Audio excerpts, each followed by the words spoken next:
Thanks for joining me with another Minute with Manny. I mean, it's been a minute.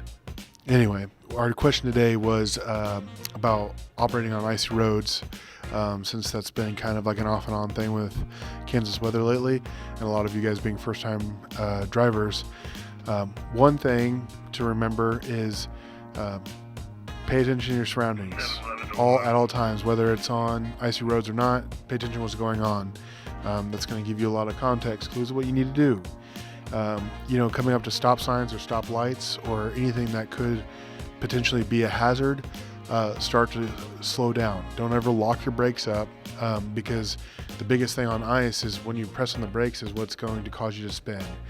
When you press on the gas, it also causes you to spin. So basically you have to control the momentum of the vehicle to slow it down, and traction is key. So pressing the brake on and off and stuff and trying to control that slide is a better option than just completely locking it up.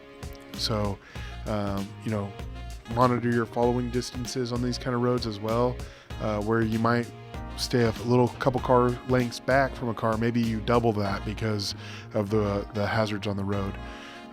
Also, when we're talking about coming to a stop even after the snow, right now if you go and look at the roads, we have a lot of like sand and salt on our intersections, which also cause a hazard. A lot of that will cause people to slide around, especially people like on motorcycles. So use caution when around that kind of stuff. Perceive what's going on around you, and try to minimize the risks. So stay off your phones and things like that.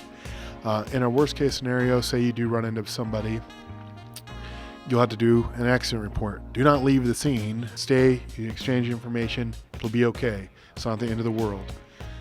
Also, if you end up sliding off into a ditch or get stuck or something, don't panic, you'll be okay.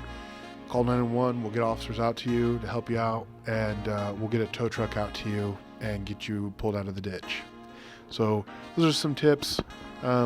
Don't sweat it, just be aware and don't drive stupid.